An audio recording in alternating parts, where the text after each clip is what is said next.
Please subscribe and don't forget to press the bell icon to get notified whenever we upload a new video. Hello student, आज हम लोग बात करने जा रहे हैं मेंस्ट्रुएशन साइकिल का। आखिर ये मेंस्ट्रुएशन साइकिल क्या होता है? तो आप लोग पहले से भी पढ़ते आ रहे होइएगा कि जो वेजाइनल डिस्चार्ज होता है जिसे हम लोग मेंस्ट्रुएशन साइकिल कहते हैं। एक्चुअली क्या है कि जो यूट्रस का वाल है जो सबसे इनर लेयर है इंडोमेट्रियम में जब अनफर्टिलाइज एग जाता है तो वो अनफर्टिलाइज एग यूट्रस के वाल को इंडोमेट्रियम को ब्रेक कर देता है, जिसके वजह से मुकस और ब्लड जो है वेजाइना के थ्रू कम आउट होता है, जिसे हम लोग वेजाइनल डिस्चार्ज कहते हैं। तो वेजाइनल डिस्चार्ज को ही जो है जो फीमेल गर्ल में पुबर्टी स्टेज आने के बाद हर एक मंथ में जो है 28 डेज के बाद जो वेजाइनल डिस्चार्ज होता है जिसे हम लोग मेंस्ट्रुएशन साइकिल कहते हैं। यानी कि मेंस्ट्रुएशन साइकिल है क्या? तो ये मेंस्ट्रुएशन साइकिल एक नेचुरल साइकिल है। मेंस्ट्रुएशन क्या है?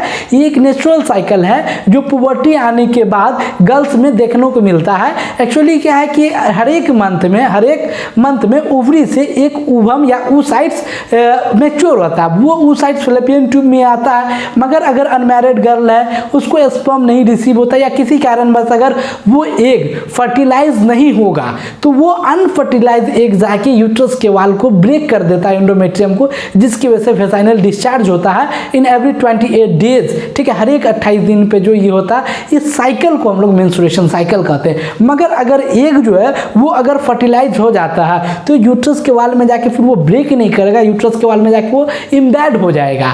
तो ये जो इम्बेड हो जाएगा उसके बाद जो है आपको मेंस्ट्रुएशन रुक जाता है। अगर फर्टिलाइजेशन हो गया तो फिर मेंस्ट्रुएशन जो है पूरा 9 मंथ के दौरान जो जेस्टेशन पीरियड होता है उस समय मेंस्ट्रुएशन स्टॉप होगा।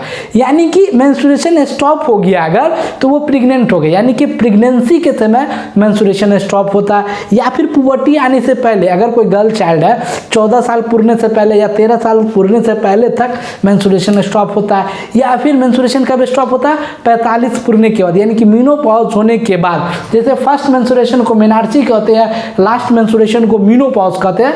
तो फीमेल गर्ल चाइल्ड में जब वो 13 साल की होती है तो उसमें पहला मेंस्ट्रुएशन होता है जिसे हम लोग मेनार्ची कहते हैं, और 45 से 50 के बीच में आखिरी मेंस्ट्रुएशन होता है जिसे हम लोग मेनोपॉज कहते हैं। यानी कि मेंस्ट्रुएशन जो होगा आपको मेनार्ची और मेनोपॉज के बीच में, यानी कि मेनार्ची से पहले यानी कि फर्स्ट मेंस्ट्रुएशन से पहले 13 साल से पहले मेंस्ट्रुएशन गर्ल में नहीं होगा।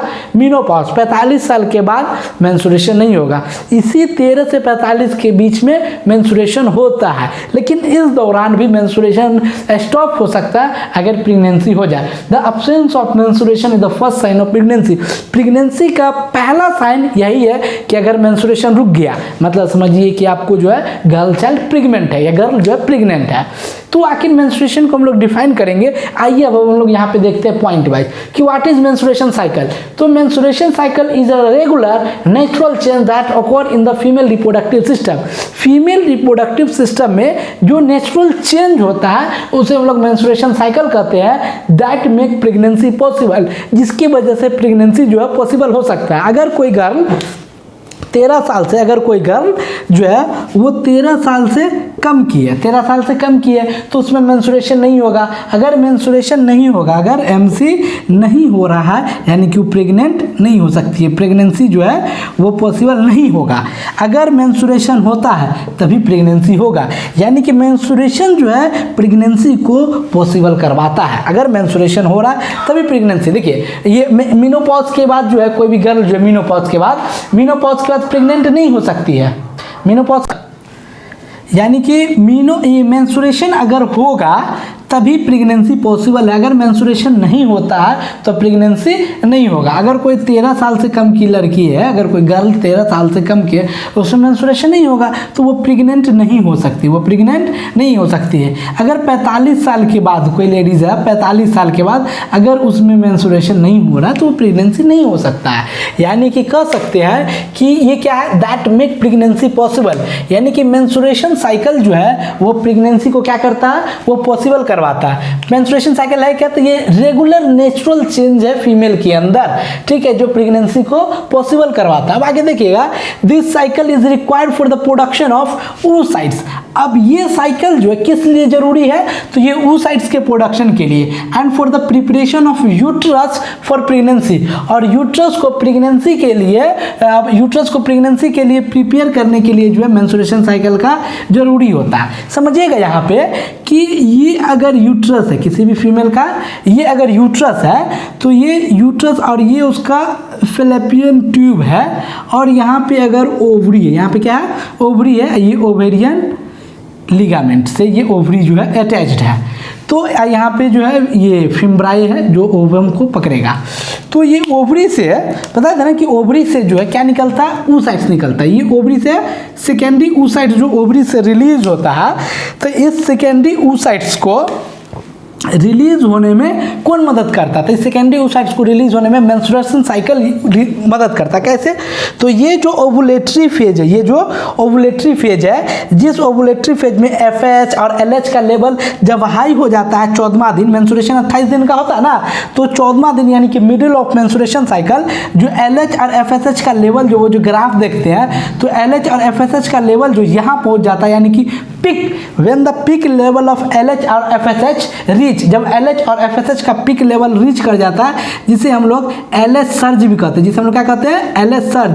तो LH सर्ज के दौरान क्या होता है ओवुलेटरी फेज में, कि जो आपको जो ये लेवल जो है LH का बहुत हाई हो जाता है, जिसकी वजह से ये ग्राफियन फॉलिकल्स जो है रेप्चर होता है, यहाँ से सेकेंडरी oocytes रिलीज होता है। तो ये सेकेंडरी oocytes यानी कि oocytes का रिलीज किस साइकिल में होता है, तो मेंस्ट्रुएशन साइकिल में। अगर मेंस्ट्रुएशन साइकिल ना हो, मेंस्ट्रुएशन साइकिल में ये जो ओवुलेटरी फेज है जिसमें LH और FSH का लेवल राइज ना हो, तो oocytes रिलीज होगा नहीं होगा। oocytes का रिलीज कैसे होता है, तो LH का लेवल जब राइज कर जाता है, वो होता है राइज लेवल ऑफ LH जो है break the Graafian follicles, rise level जो LH का होता है वो ग्राफियन फॉलिकल्स को ब्रेक कर देता है, तब जाके oocytes रिलीज होता है।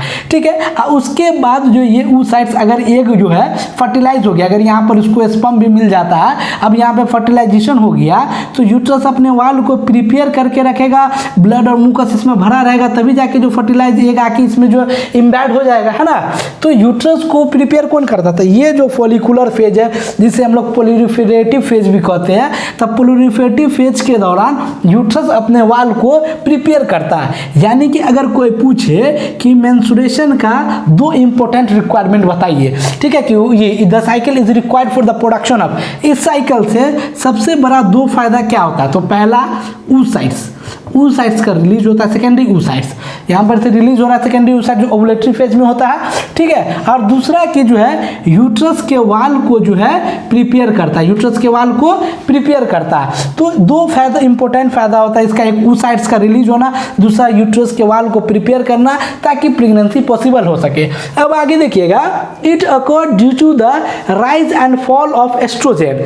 अब ये मेंस्ट्रुएशन होता है किस वजह से, तो उसका कारण जो अगर हार्मोनल कारण पूछेगा मेन कारण, तो ये rise and fall of estrogen, estrogen का बढ़ना या घटना, इसी 2 कारण की वजह से मेंस्ट्रुएशन होता है। It begins at the puberty, और ये शुरू कब होता है, तो ये पुबर्टी में शुरू होता है, यानी कि पुबर्टी स्टेज आने के बाद, यानी कि ये 14 साल पूरने के बाद जो है ये शुरू होता है, उससे पहले जो है ये नहीं होता है, ना उसके बाद ये मतलब उससे पहले ये नहीं होता। 14 ईयर आ जाता है गर्ल की पुबर्टी स्टेज आ जाता है, उसके बाद ही ये शुरू होता है।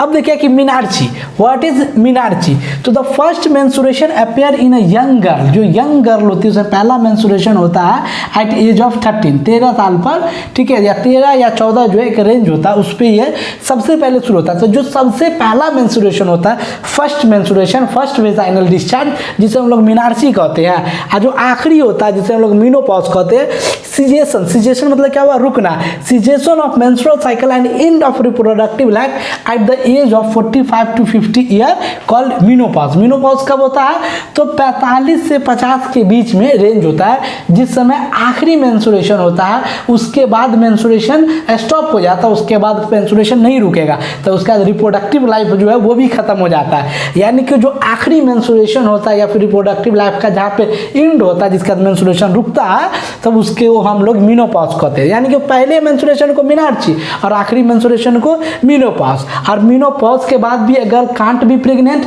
और ये नहीं हो सकती है ना मिनार्ची से, before menarche can't be pregnant. Clear है। तो अब क्या है कि व्हाट इज मेंस्ट्रुएशन, आखिर मेंस्ट्रुएशन को डिफाइन कैसे करते हैं, तो it is a cyclical discharge of the blood. पहले भी बोल चुके हैं हम कि cyclical discharge of the blood, blood का जो है डिस्चार्ज होता है, साथ में मुकस भी उसके साथ आता है। और अनफर्टिलाइज एग, यहाँ पे जो एग जो है आपका अगर फर्टिलाइज हो गया तो यूट्रस के वाल में इम्बैक्ट कर जाएगा, मेंस्ट्रुएशन नहीं होगा। लेकिन अगर एग क्या है, अनफर्टिलाइज एग है, तो वो अनफर्टिलाइज एग जाएगा तो वो यूट्रस के वाल को ब्रेक कर देगा, तो वो अनफर्टिलाइज एग निकलता है, ब्लड निकलता है, मुकस निकलता है and some certain other substance, और भी साथ में कुछ अदर सब्सटेंस भी रिलीज होता है at average interval of 28 days. वैसे एवरेज होता है 28 से 32 के बीच का, लेकिन 28वां दिन ज़्यादातर होता है in a reproductive life of a human female. लेकिन मेल के केस में ही जो है ये मतलब कि फीमेल के केस में ही, मैमल्स के केस में जो होता है उसको हम लोग मेंस्ट्रुएशन साइकिल कहते हैं, और अदर एनिमल सब में होता है जिसको हम लोग एस्ट्रा साइकिल ही सब कहते हैं, जो रिप्रोडक्शन इन ऑर्गेनिज्म का चीज़ है। यहाँ पे बस हम लोग मेंस्ट्रुएशन को डिस्कस कर रहे हैं, ठीक है। तो मेंस्ट्रुएशन क्या हो गया, तो ये एक साइक्लिकल डिस्चार्ज होता है ब्लड का, मुकस का, अनफर्टिलाइज एग का, ठीक है, एट एवरेज इंटरवल ऑफ 28 दिन के इंटरवल पे होता है। अब क्या है कि absence of menstruation is the first sign of the pregnancy, क्या है ना कि अगर एग आपको फर्टिलाइज हो गया, एग क्या हो गया, आपको फर्टिलाइज हो गया, जैसे एग फर्टिलाइज हो गया तो फर्टिलाइज एग आके यूट्रस के वाल में आराम से इम्बैड हो जाएगा, ठीक है, जिसे हम लोग इम्प्लांटेशन भी कहते हैं। तो उसके बाद आपका मेंस्ट्रुएशन रुक जाएगा। तो अगर कोई गर्ल प्रेग्नेंट हो गई है तो सबसे पहले कैसे पहचानेगी बिना किसी किट का यूज किए? तो सबसे पहला उसका साइन ये है कि अगर आपको प्रेगनेंसी ये मेंस्ट्रुएशन स्टॉप हो गया, मतलब गर्ल इज प्रेग्नेंट, ठीक है। Menstruation is the absence of, menstruation is absent before puberty, हाँ क्या ना कि पुबर्टी से पहले यानी कि मिनार्ची से पहले अब्सेंट होगा मेंस्ट्रुएशन। ड्यूरिंग प्रेगनेंसी, प्रेगनेंसी के दौरान पूरा जेस्टेशन पीरियड में 9 मंथ में वो अब्सेंट होता है मेंस्ट्रुएशन, क्योंकि एक आता ही नहीं, उसका एक फर्टिलाइज हो गया, काम खत्म। और उसके बाद आफ्टर मीनोपॉज, 45 साल के बाद जब मीनोपॉज हो जाएगा उसके बाद फिर एक रिलीज नहीं होगा, तो एक आएगा नहीं जो वाल को ब्रेक करेगा। तो 3 जगह पे आपको मेंस्ट्रुएशन स्टॉप होता है, पुबर्टी से पहले यानी कि मिनार्ची से पहले, और मीनोपॉज के बाद, और प्रेगनेंसी के दौरान। इस 3 जगह पे मेंस्ट्रुएशन स्टॉप हो जाता है। अब menstrual flow last for 3 to 5 days, और मेंस्ट्रुएशन जो है स्टार्ट होता है अगर तो वो वेजाइनल डिस्चार्ज, तो वो 3 दिन तक जो है या 5 दिन तक ड्रॉप वाइज आता रहता है, ठीक है, 5 दिन के बाद स्टॉप हो जाता है, ठीक है। And the phases of menstrual cycle, menstruation cycle में 4 फेज है, जिस फेज को हम लोग डिटेल में डिस्कस करेंगे इसके बाद। पहला हो गया मेंस्ट्रुअल फेज, दूसरा हो गया फोलिकुलर फेज जिसको पोलिफेटिव फेज भी कहते हैं, ओवुलेटरी फेज, एक होता है लूटियल फेज, ठीक है। तो ये मेंस्ट्रुअल फेज में जो है इसमें फ्लो होता है, इसमें वेजाइनल डिस्चार्ज जो होता रहता है, उस फेज को लोग मेंस्ट्रुअल फेज कहते हैं। उसके बाद जो पोलिफेटिव फेज जो है, फोलिकुलर फेज, जिस दौरान जो है ये यूट्रस अपने वाल को प्रिपेयर करता है, उसको पोलिफेटिव फेज कहते हैं। एक होता है ओवुलेटरी फेज, जो 14वां दिन जिस दिन जो है वो ओवम रिलीज होता है, जिसे हम ओवुलेटरी फेज कहते हैं। और लास्ट होता है लूटियल फेज। अब हम इसको जो है रब करने जा रहे हैं, फिर इसके बाद जो है हम आपको ये चारों फेज को जो है डिटेल में समझाएंगे। अब हम लोग डिस्कस करने जा रहे हैं फेजेस ऑफ मेंस्ट्रुएशन साइकिल। इससे पहले हम लोग मेंस्ट्रुएशन के बारे में डिस्कस कर चुके हैं। Now we are going to study about the phases of menstruation cycle. Menstruation cycle में दोस्तों 4 फेज होता है, जो हम पहले ही बता चुके हैं। पहला है मेंस्ट्रुअल फेज, दूसरा है फोलिकुलर फेज, जिस फोलिकुलर फेज को प्लोरिफिकेटिव फेज भी कहते हैं, प्लोरिफेरेटिव फेज। तीसरा है ओवुलेटरी फेज, और चौथा है लूटियल फेज, जो मैं बाद में बताऊंगा इसके बाद। अभी मैं ये 3 टॉपिक को डिस्कस करने जा रहा हूँ, menstrual phase, follicular phase and ovulatory phase. यहाँ पे इस तीनों फेज का जो है, यहाँ पे चारों फेज का जो ग्राफिकली जो है रिप्रेजेंटेशन दिया हुआ, ये ग्राफ आपके बुक एनसीईआरटी के अकॉर्डिंग है। तो यहाँ पे स्टूडेंट देखिएगा कि व्हाट इज मेंस्ट्रुएशन फेज, आखिर ये मेंस्ट्रुअल फेज क्या होता है, ये मेंस्ट्रुअल फेज क्या होता है। तो मेंस्ट्रुअल फेज क्या होता है, the flow phase last for 3 to 5 days. जो फ्लो फेज होता है मेंस्ट्रुएशन शुरू होने के बाद जो है, जिस फेज में जो है ब्लीडिंग आता रहता है, मुकस और ब्लड जो है आता रहता है, जिसे हम लोग वेजाइनल डिस्चार्ज कहते हैं, तो वो 3 से 5 दिन तक आता रहता है, जिसको हम लोग कहते हैं फ्लो फेज। इस मेंस्ट्रुअल फेज को हम लोग फ्लो फेज भी कहते हैं, मेंस्ट्रुअल फेज को फ्लो फेज भी कहते हैं। इसको फ्लो फेज क्यों कहते हैं, क्योंकि इस दौरान जो है वेजाइनल डिस्चार्ज होता रहता है, इसीलिए इसको हम लोग फ्लो फेज कहते हैं, यानी कि मेंस्ट्रुअल फेज को हम लोग फ्लो फेज कहते हैं, चूंकि इस दौरान जो है फ्लो होता रहता है। The flow phase last for, अब ये कितने दिन तक होता है, तो ये 3 to 5 डेज तक होता है। उसके बाद the production of LH from the anterior lobe of the pituitary gland is reduce.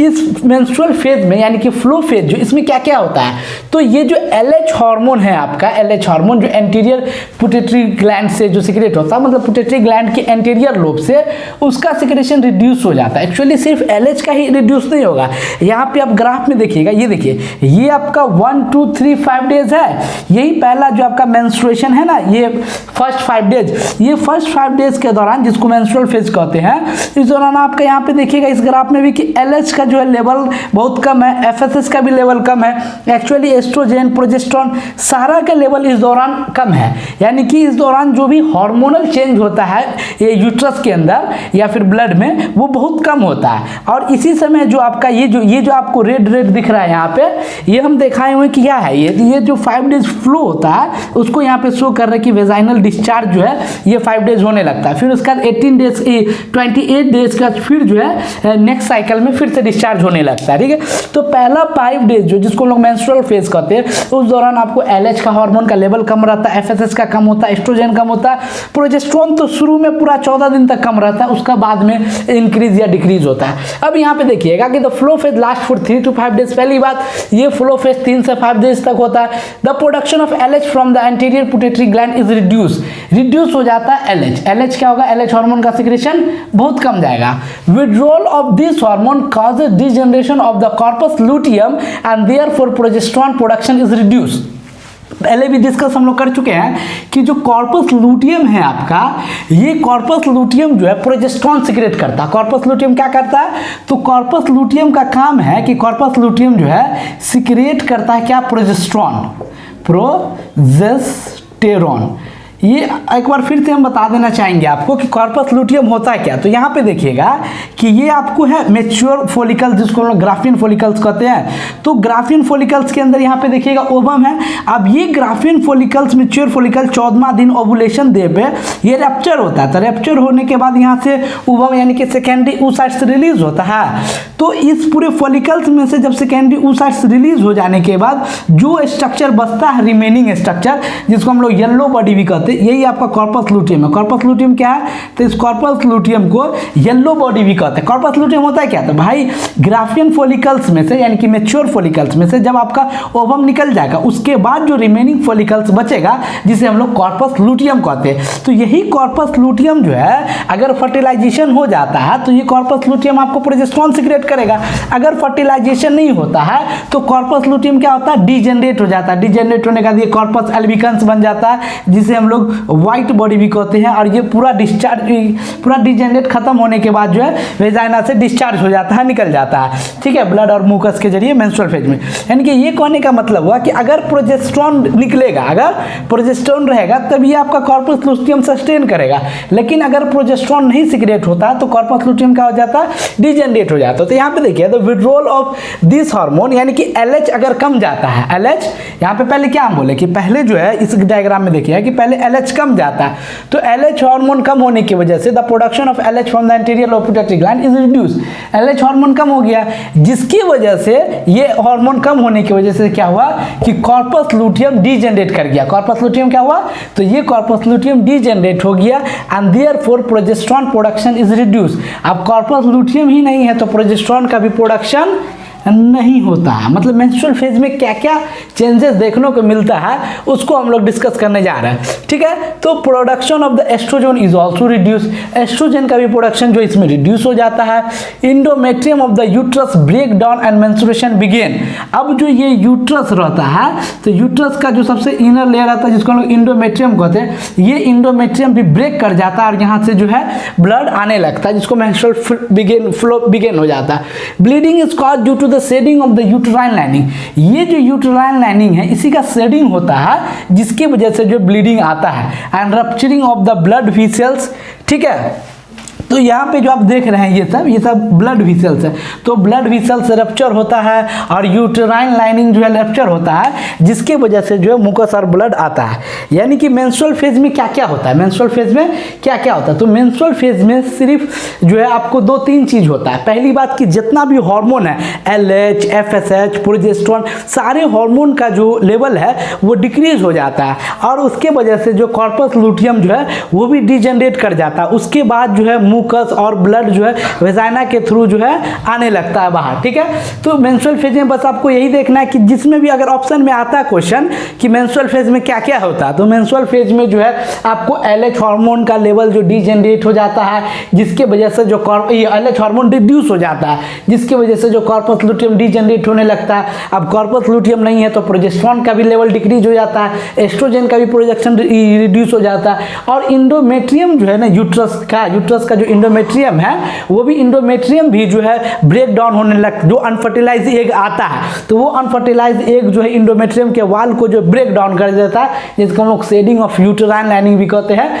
ठीक है, and rapturing of the blood vessels, और ब्लड वेसल्स सब भी जो इसमें रहता है सब रैप्चर हो जाता है, जिसके से मुकस और ब्लड जो है आने लगता है। वो 3 से 5 दिन तक, 5 दिन का वो खत्म हो जाता है लगभग। ठीक है, उसके बाद जो है आपका शुरू होता है फोलिकुलर फेज। उसके बाद क्या शुरू होता है, तो उसके बाद शुरू होता है फोलिकुलर फेज। इस फोलिकुलर फेज को हम लोग प्रोलिफरेटिव फेज भी कहते हैं। प्रोलिफरेशन मतलब क्या होता है कि अब जैसे ये शेडिंग हुआ, ठीक है, अब शेडिंग हुआ तो यानी कि यूट्रस का जो लाइनिंग है वो पूरा ब्रेक हो गया, फिर उसके बाद वो फिर से बनेगा, प्लोरिफिकेट करेगा। यानी कि एक बार शेड हो गया तो वो खत्म हो गया उसका यूटेराइन लाइनिंग जो है, जो भी उसका थिकनेस था, तो फिर से उस थिकनेस को जो वो फिल करता है, फिर से उस थिकनेस को क्या करता है, फिल करता है। प्लोरिफिकेशन मतलब फिर से वहाँ पे जो है ये ब्लड जो है आके जमा होता है, फिर से यूट्रस का जो वाल है वो थिक हो जाता है।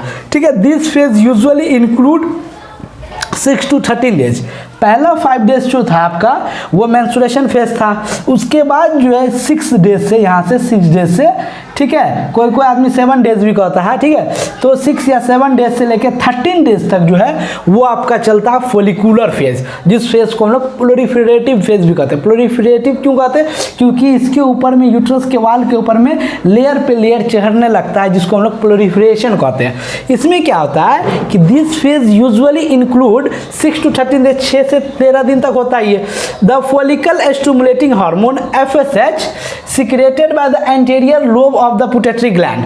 देखिए, अब ये जो FSH हार्मोन है, ये FSH हार्मोन जो FSH सिक्रेट होता है कहाँ से, तो आपको LH या FSH दोनों जो है, LH और FSH दोनों जो है anterior lobe of the pituitary gland से, यानी कि ये जो 2 हार्मोन है आपको LH और FSH, ये कहाँ से सिक्रेट होता है, तो LH और FSH जो है ना दोनों जो anterior lobe of the pituitary gland, pituitary gland के एंटीरियर लोब से, पिट्यूटरी ग्लैंड का होता है पोस्टीरियर लोब, एंटीरियर लोब, तो एंटीरियर लोब से ये सब सिक्रेट होता है। तो क्या है कि देखिएगा कि the follicle stimulating hormone FSH secreted by the anterior lobe of the pituitary gland, pituitary gland के एंटीरियर लोब से जो FSH सिक्रेट होता है, that stimulate the ovarian follicles to secrete estrogen. ठीक है, अब ये जो आपको फोलिकल स्टिमुलेटिंग हार्मोन है, फोलिकल स्टिमुलेटिंग हार्मोन, तो ये फोलिकल स्टिमुलेटिंग हार्मोन का काम क्या है, ये फोलिकल्स को स्टिमुलेट करता है। यानी कि ये जो फोलिकल्स अब आप देख रहे हैं, ये पहले प्रीमोडियल फोलिकल्स है, फिर primary follicles, secondary follicles, tertiary follicles, फिर उसका मैच्योर फोलिकल जो जिसको हम लोग ग्राफियन फोलिकल्स कहते हैं। तो इस फोलिकल्स के डेवलपमेंट को, इस फोलिकल्स के डेवलपमेंट को हम लोग क्या, हाँ, ये फोलिकल्स का जो डेवलपमेंट होता है इसको कौन करवाता था, इसको FSH करवाता है। तो यहाँ पे देखिएगा, थोड़ा सा ध्यान से देखिए कि यहाँ पे जो कुछ देर के बाद जो है यहाँ पे थोड़ा थोड़ा जो है FSH का हार्मोन का लेवल जो है बढ़ने लगता है।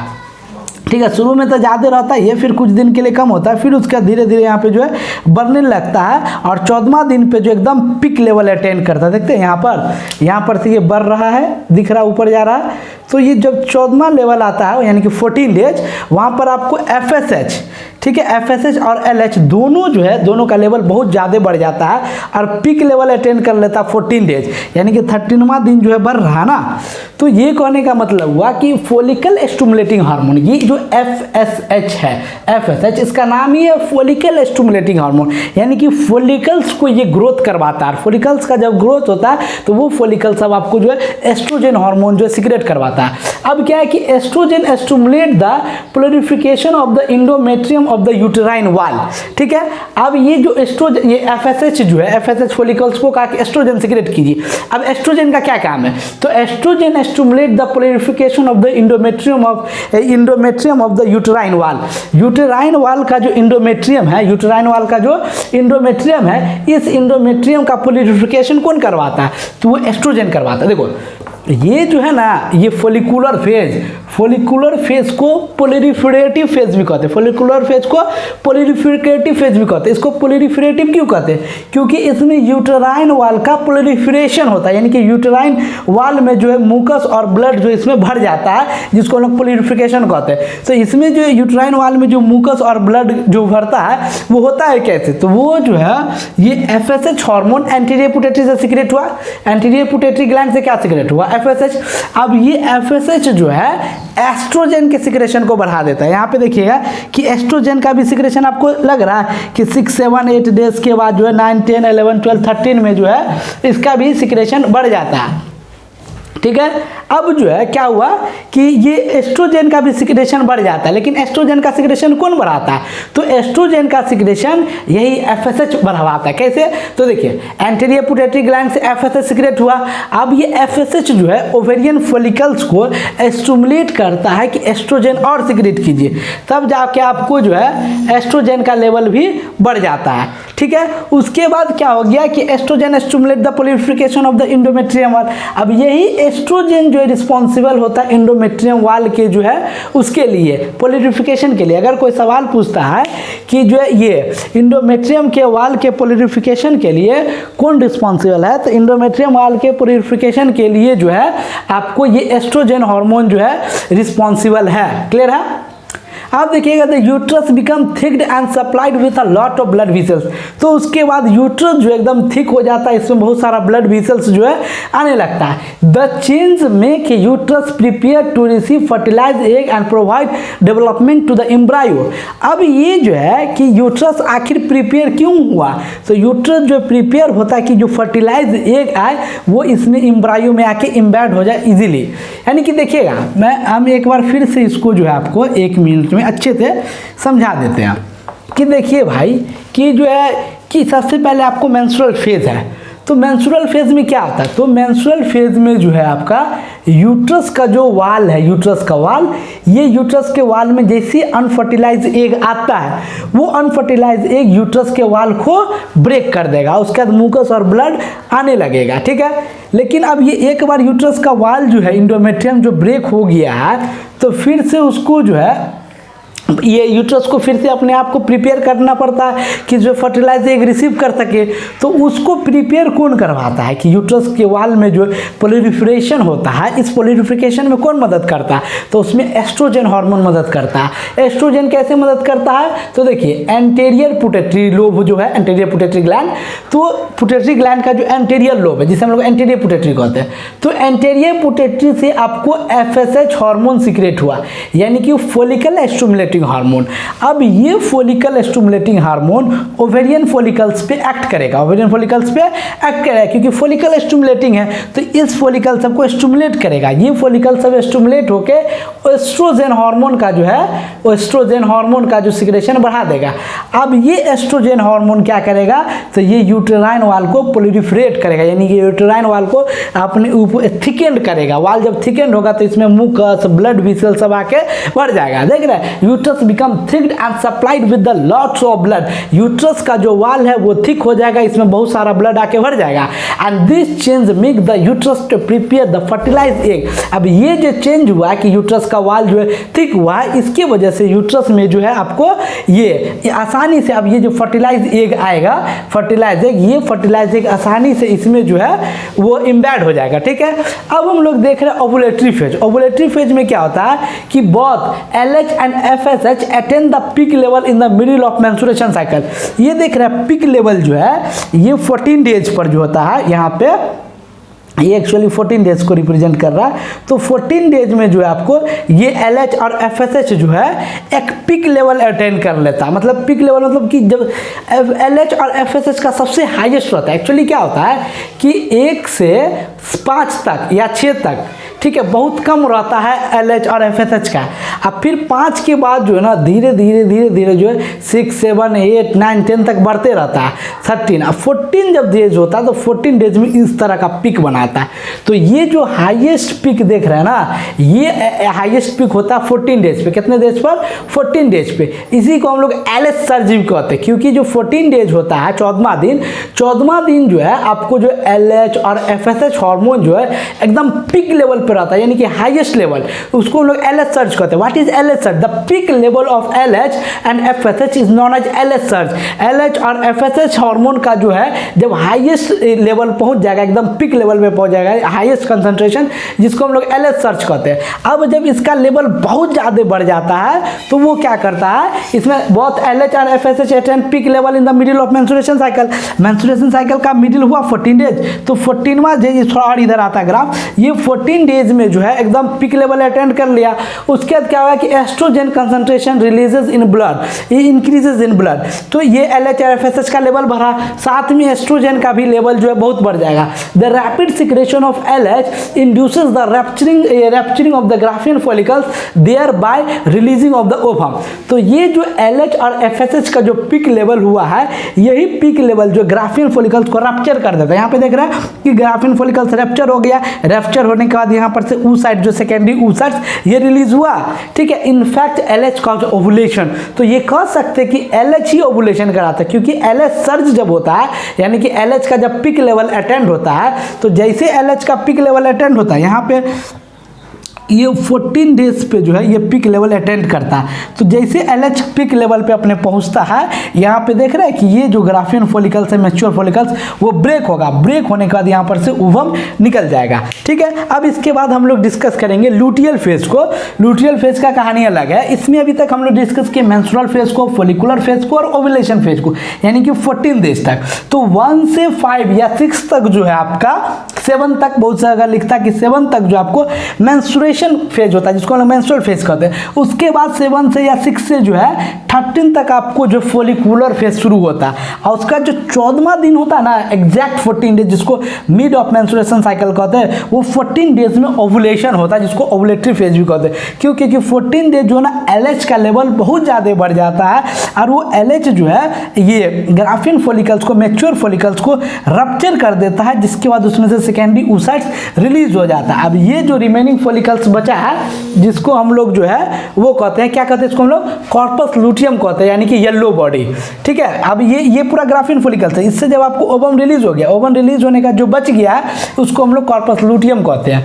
तो ये बस यही हुआ कि इसमें जो है मेंस्ट्रुअल फेज में जो आपका जो यूटेराइन वॉल ब्रेक कर जाएगा, मुकस और ब्लड निकल जाएगा, और इस फेज में हार्मोन का लेवल LH और FSH, एस्ट्रोजन, सभी हार्मोन्स का लेवल जो है मेंस्ट्रुअल फेज में डिक्रीज हो जाएगा। उसके बाद जो आपका फॉलिकुलर फेज, जिसको प्रोलिफरेटिव फेज भी कहते हैं, इस फेज में क्या होगा कि इसमें यूटेराइन वॉल फिर से जो प्रोलिफरेट करेगा, यानी कि यूटेराइन वॉल फिर से थिक होगा। थिक कैसे होगा? तो इसमें जो है फॉलिकुलर फेज क्यों कहते हैं? क्योंकि फॉलिकुलर फेज में फॉलिकुलर स्टिमुलेटिंग हार्मोन जो है, फॉलिकुलर स्टिमुलेटिंग हार्मोन, वो क्या करेगा, वो ओवेरियन फॉलिकल सबको स्टिमुलेट कर देगा, और ओवेरियन फॉलिकल्स को स्टिमुलेट करने के बाद एस्ट्रोजन हार्मोन का सिक्रेशन को बढ़ा देगा। अब जैसे एस्ट्रोजन हार्मोन का सिक्रेशन बढ़ेगा, वो यूटेराइन वॉल को क्या करेगा, प्रिपेयर करेगा। देख रहे हैं कि estrogen stimulate the proliferation of the endometrium wall. अब वो एस्ट्रोजन हार्मोन जो है इंडोमेट्रियम के वॉल को प्रोलिफरेट करता है। ये जो प्रोलिफरेट हो गया, उसका यूट्रस जो प्रिपेयर हो गया कि इसमें जो फर्टिलाइज एग आके जो इसमें ये हो सके, इम्बैड हो सके इजीली। और फिर उसका ओवुलेटरी फेज LH सर्ज होगा, LH हार्मोन और FSH हार्मोन एकदम पिक लेवल पे जाएगा। अब वो पिक लेवल जो मैच्योर फॉलिकल्स को ब्रेक कर देगा, ब्रेक करने का यहाँ पर से ओवम, सेकेंडरी oocytes रिलीज हो जाएगा। तो ये 3 फेज हो गया। अब हम इसके बाद जो लुटियल फेज को डिस्कस करेंगे यहाँ से 14 डेज के बाद से। हाँ स्टूडेंट्स, तो अब हम लोग देखने जा रहे हैं लुटियल फेज को। लूटियल फेज क्या है कि जैसे हम बोले थे ना कि 4 फेज है। सबसे पहला था जो आपको मेंस्ट्रुअल फेज, फिर follicular phase, ovulation phase, luteal phase. तो मेंस्ट्रुएशन फेज, फॉलिकुलर फेज और ओवुलेशन फेज हम लोग देख चुके हैं। अब हम लोग डिस्कस करने जा रहे हैं लूटियल फेज। लूटियल फेज क्या होता है? This phase last from 15 to 28 days. ये 15 से 18 दिन तक, 28 दिन तक, मतलब कि ओवुलेटरी फेज के बाद जो भी होता है आपको, वो आपका पूरा लूटियल फेज होता है। यानी कि जब हम लोग स्टडी किए थे कि फर्स्ट 5 डेज जो है, पहला 5 डेज ये था फ्लो फेज, जिसको हम लोग मेंस्ट्रुएशन फेज भी कहते हैं। उसके बाद जो आपका 6 से 13 था, ये था फॉलिकुलर फेज। ये क्या था? फॉलिकुलर फेज, जिस समय यूटेराइन वाल का जो है वो पोलिफरेशन होता है। उसके बाद जो आपका 14 डेज था, जो 14वां दिन था, जिसको हम लोग मिडिल ऑफ मेंस्ट्रुएशन साइकिल कहते हैं, जिसको हम लोग ओवुलेटरी फेज कहते हैं, इसी दिन ओवुलेशन होता है। और जो 14 के बाद जो 15 से लेकर लास्ट 28 दिन तक जो होता है, इस फेज को हम लोग कहते हैं लूटियल फेज। इस फेज को क्या कहते हैं? Luteal phase. तो इस फेज में फ्लो हो रहा था। इस फेज में क्या हो रहा था? इस समय फ्लो हो रहा था, वेजाइनल डिस्चार्ज हो रहा था। फॉलिकुलर फेज में क्या होता है? तो फॉलिकुलर फेज में यूटेराइन वाल का जो है पोलिफरेशन होता है। यूटेराइन वाल का पोलिफरेशन होता है, यानी कि यूटेराइन वाल जो इंडोमेट्रियम वो फिर से जो है डेवलप करता है। इसमें सेड होता है, यूटेराइन वाल का सेडिंग होता है, यानी कि यूटेराइन वाल ब्रेक होता है। फिर से जो यूटेराइन वाल प्रिपेयर होता है वो आपको फॉलिकुलर फेज में होता है। और 14 डेज जो होता है ओवुलेशन होता है, यानी कि ओवरी से ओवम निकलता है, यानी कि oocytes इसमें 14 डेज में रिलीज होता है।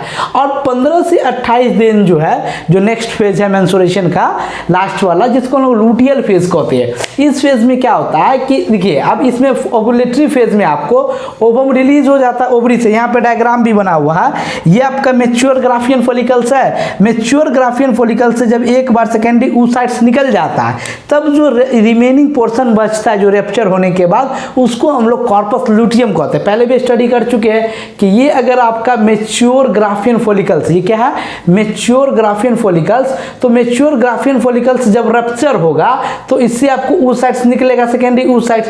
तो सेकेंडरी oocytes निकलने के बाद जो रिमेनिंग फॉलिकल्स बचता है, जिसे हम लोग ग्राफियन फॉलिकल्स कहते हैं, ठीक है, यही ग्राफियन फॉलिकल्स जो है बाद में क्या बन जाता है? कॉर्पस लूटियम, जिसे हम लोग येलो बॉडी के नाम से भी जानते हैं।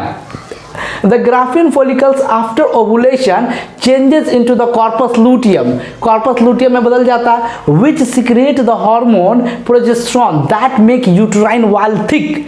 क्या होता है कि ये देखिए, यहाँ पे इस डायग्राम में देखिएगा कि यहाँ पे जो ये मैच्योर ग्राफियन फॉलिकल्स है, ये ग्राफियन फॉलिकल जब 14 डेज पे ये रप्चर होता है, तो 14 डेज पे क्या होता है? ओवुलेशन होता है, यानी कि सेकेंडरी oocytes रिलीज होता है। तो जो रिमेनिंग फॉलिकल्स है, ग्राफियन फॉलिकल्स, वो कॉर्पस लूटियम में बदल जाता है। अब यही कॉर्पस लूटियम आपको जो है प्रोजेस्टेरोन हार्मोन सिक्रेट करता है, जिसकी वजह से लड़कियों को खट्टा खाने का भी मन करता है, इसी प्रोजेस्टेरोन हार्मोन की वजह से। तो ये कॉर्पस लूटियम जो है ये फिर सर्वाइव करेगा अगर फर्टिलाइजेशन हो गया। अगर फर्टिलाइजेशन हो गया तो ये कॉर्पस लूटियम चलेगा प्रेगनेंसी के दौरान भी, और मेंस्ट्रुएशन स्टॉप हो जाएगा। लेकिन अगर फर्टिलाइजेशन नहीं हुआ, यानी कि अनफर्टिलाइज एग आएगा, तो ये कॉर्पस लूटियम जो है आपको डीजेनरेट कर जाएगा, प्रोजेस्टेरोन का लेवल घट जाएगा, और फिर उसका कॉर्पस लूटियम आपको कॉर्पस अल्बिकन्स में बन जाएगा। उसके बाद ये कंप्लीटली डीजेनरेट कर जाएगा। The corpus luteum secrete that make endometrium thicken है। तो ये कॉर्पस लूटियम जो है, जो प्रोजेस्टेरोन हार्मोन सिक्रेट करता है, जिसके वजह से जो है आपका यूट्राइन वाल थिक होता है। अच्छा, अब देखिएगा यहाँ पे, इफ नो फर्टिलाइजेशन, अगर फर्टिलाइजेशन नहीं होता है, देन द एग डिजेंटिग्रेट। अगर फर्टिलाइजेशन नहीं होगा तो एग क्या होगा? डिजेंटिग्रेट होगा, यानी कि टूट जाएगा। And endometrium restart shedding on 28 days. हर एक 28 डेज पे जो है इंडोमेट्रियम शेडिंग करना शुरू कर देता है। तो अगर एग फर्टिलाइज नहीं होगा तो इंडोमेट्रियम शेडिंग करेगा ना, फिर अगला 28 डेज का फिर से ब्लीडिंग शुरू होगा, फिर से मेंस्ट्रुएशन का डे 1 काउंट होना शुरू हो जाएगा। अब क्या, इफ एग गेट फर्टिलाइज, मगर एग क्या होगा? अगर फर्टिलाइज हो गया तो उस केस में क्या है? If it get implanted to the uterus and no menstruation till pregnancy. पहले भी बता दिए कि मेंस्ट्रुएशन जो 3 जगह पे नहीं होता, कहाँ पे, प्रेगनेंसी के दौरान पूरा जो जेस्टेशन पीरियड होता है, ड्यूरेशन ऑफ 9 मंथ, पूरे ड्यूरेशन ऑफ 9 मंथ में आपको मेंस्ट्रुएशन नहीं हुआ, क्योंकि एग फर्टिलाइज हो गया। एग फर्टिलाइज होने के बाद वो जो एग है वो फर्टिलाइज एग यूटेराइन वॉल में इम्प्लांट हो जाता है। यानी कि ये आपका देखिएगा यहाँ पे ध्यान से कि ये अगर आपका यूट्रस है, ये आपको क्या है, यूट्रस है, तो यूट्रस के वॉल के ऊपर में फर्टिलाइज एग आएगा तो इम्प्लांट हो जाएगा। जिस प्रोसेस को हम लोग इम्प्लांटेशन भी कहते हैं, जो हम लोग आगे डिस्कस करने जा रहे हैं, आगे डिस्कस करेंगे। तो जब एग फर्टिलाइज होगा तो यूटेराइन वॉल में उसका इम्प्लांटेशन हो जाएगा। तो जब ये प्लांटेशन हो जाएगा तो कब वो मेंस्ट्रुएशन होगा ही नहीं। उसके बाद एग जो है डेवलप करना बंद कर देता है 9 मंथ तक।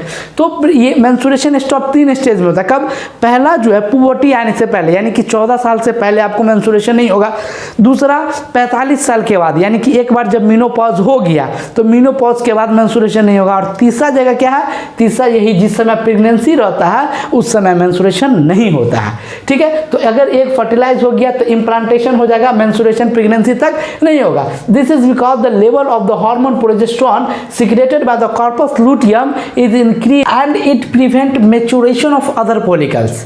यानी कि एग फर्टिलाइज हो गया है तो फर्टिलाइज एग आपको यूट्रस के वॉल में इम्प्लांट हो जाएगा। ये अगर आपका यूट्रस का वॉल है तो जब एग फर्टिलाइज हो गया तो फर्टिलाइज एग यूट्रस के वॉल में इम्प्लांट हो जाएगा। जैसे फर्टिलाइज एग यूट्रस के वॉल में इम्प्लांट हुआ, यानी कि इम्प्लांटेशन होने के बाद क्या है कि ये प्रोजेस्टेरोन हार्मोन जो है आपको वो अदर फॉलिकल्स के मैच्योरेशन को प्रिवेंट कर देता है। अगर अदर फॉलिकल्स मैच्योर ही नहीं होगा तो वो ओवरी से रिलीज नहीं होगा, ओवरी से रिलीज नहीं होगा तो फिर वो आएगा ही नहीं कि फिर से जाके यूट्रस के वाल को ब्रेक करे। यानी कि ये देखिए, आप यहाँ पे समझिएगा ध्यान से, ये अगर ये यूट्रस है, ये क्या है, यूट्रस है, तो यूट्रस का यहाँ पे ओवरी रहता है ना, तो ओवरी से हर एक मंथ में एक ओवम रिलीज होता है। लेकिन ये ओवम जो यानी कि सेकेंडरी oocytes, ये तभी रिलीज होगा जब तक एग फर्टिलाइज नहीं है, जब तक एग फर्टिलाइज नहीं है। अगर एग फर्टिलाइज हो गया, यहाँ से सेकेंडरी oocytes निकला, यहाँ पे आके फर्टिलाइज हो गया, तो फर्टिलाइज होने के बाद वो फर्टिलाइज एग आके यूट्रस के वाल के साथ इम्प्लांटेशन होगा। इम्प्लांटेशन के बाद क्या होता है कि कॉर्पस लुटियम जो है प्रोजेस्टेरोन हार्मोन सीक्रेट करने लगता है।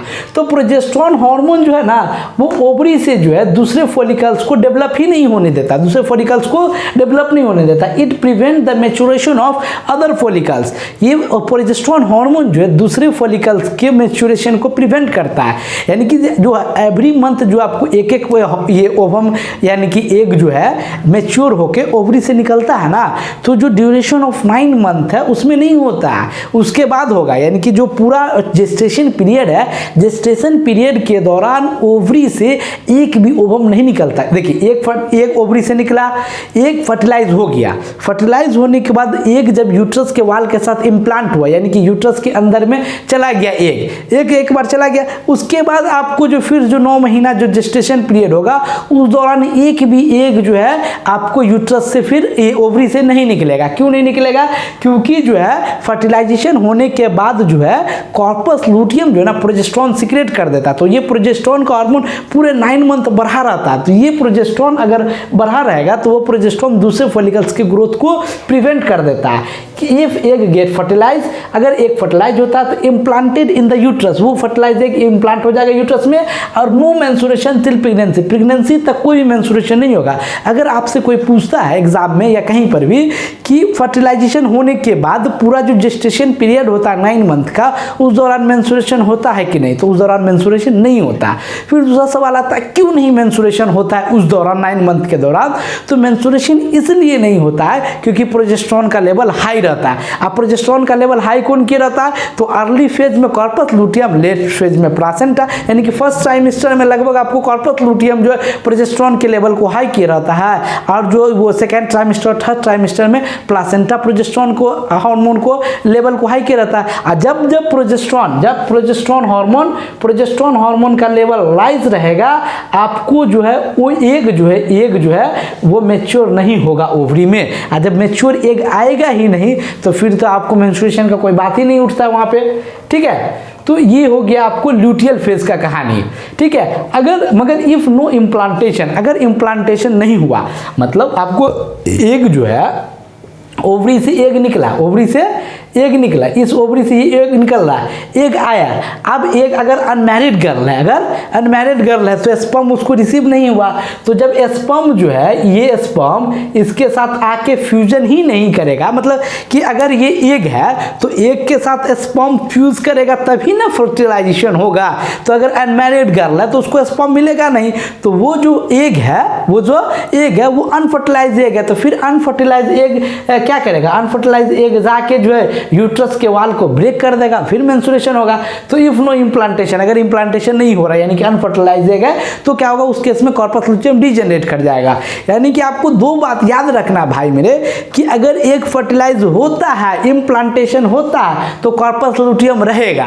अगर एक फर्टिलाइज नहीं होता है तो कॉर्पस लुटियम डीजेनरेट कर जाएगा। कॉर्पस लुटियम रहेगा तो वो प्रोजेस्टेरोन सीक्रेट करेगा, कॉर्पस लुटियम नहीं रहेगा तो प्रोजेस्टेरोन सीक्रेट नहीं करेगा। प्रोजेस्टेरोन का क्या काम है, तो प्रोजेस्टेरोन जो प्रेगनेंसी को मेंटेन करने में, सस्टेन करने में मदद करता है। अगर किसी को वो ये क्या कहते हैं कि किसी को जो है डिजायरेबल नहीं है प्रेगनेंसी, अगर फर्टिलाइजेशन हो गया, अब वो चाहता है कि मेरा जो है बेबी जो डेवलप ना करे, जिसको हम लोग वो एबॉर्शन वगैरह करते हैं, तो उस समय जो मेडिसिन लिया जाता है, उसमें कौन सा मेडिसिन लिया जाता है, प्रोजेस्टेरोन लिया जाता है। तो वो प्रोजेस्टेरोन जो है ना, वो एबॉर्शन करवाने में भी मदद करता है। ठीक है, अब यहाँ पर से देखिएगा कि some term related to the reproduction, reproduction से कुछ टर्म रिलेटेड है। ये तो आपका कहानी हो गया उसका कि जो है 4 तरह का फेज होता है, कौन कौन phase, menstrual phase, follicular phase, ovulatory phase, luteal phase. ठीक है, चारों फेज के बारे में बार बार बता चुके हैं। मेंस्ट्रुएशन फेज में सारे हार्मोन का लेवल कम रहेगा, फॉलिकुलर फेज में सारे हार्मोन का एस्ट्रोजन प्रोजेस्टेरोन का लेवल बढ़ता रहेगा, ओवुलेटरी फेज में एकदम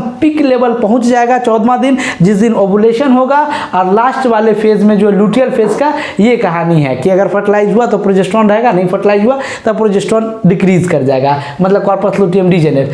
अब जो है कुछ टर्म जो रिप्रोडक्शन से रिलेटेड है, जो थोड़ा इंपॉर्टेंट है, थोड़ा समझा देते हैं। फर्टिलाइजेशन तो जानते हैं कि जो फीमेल गैमेट या मेल गैमेट का फ्यूजन होता है, जिसे हम लोग फर्टिलाइजेशन कहते हैं। इम्प्लांटेशन थोड़ा समझना है। इम्प्लांटेशन में क्या है कि attachment of the blastocyst with the uterine wall of the mother. Blastocyst का जो है मदर के यूटेराइन वॉल के साथ जो अटैचमेंट होता है, जिसे हम लोग इम्प्लांटेशन कहते हैं। अब कहिएगा आप लोग कि ब्लास्टोसिस्ट क्या होता है, तो भाई जब एग फर्टिलाइज होता है तो जो जायगोट होता है आपको, वो जायगोट, तो जायगोट क्या है, तो ये मतलब कि जायगोट है ना, एक सेल है, फिर एक सेल डिवाइड होकर 2 सेल बना, फिर 2 सेल से 2 सेल, इस 2 सेल से 2 सेल, यानी कि 2 सेल से 4 सेल, 4 से 16। तो जो 16 सेल स्टेज होता है बच्चा का, जो एम्ब्रियोनिक स्टेज होता है डेवलपमेंट का, तो 2, 4, 6, 16 बनता रहता है ना।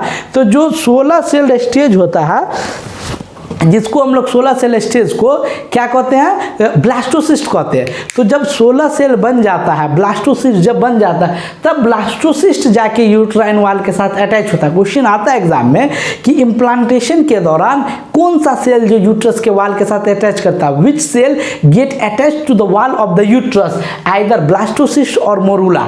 ये ऑप्शन आ गया कि ब्लास्टोसिस्ट अटैच होता है या मोरूला स्टेज होता है। तो ब्लास्टोसिस्ट जो है ना यूट्राइन वाल के साथ अटैच होता है। The attachment of the blastocyst with the uterine wall is known as implantation। यानी कि ब्लास्टोसिस्ट का यूटेराइन वॉल के साथ जो अटैचमेंट होता है, जिसे हम लोग इम्प्लांटेशन कहते हैं। ठीक है, अब समझिएगा कि प्लासेंटा क्या हुआ।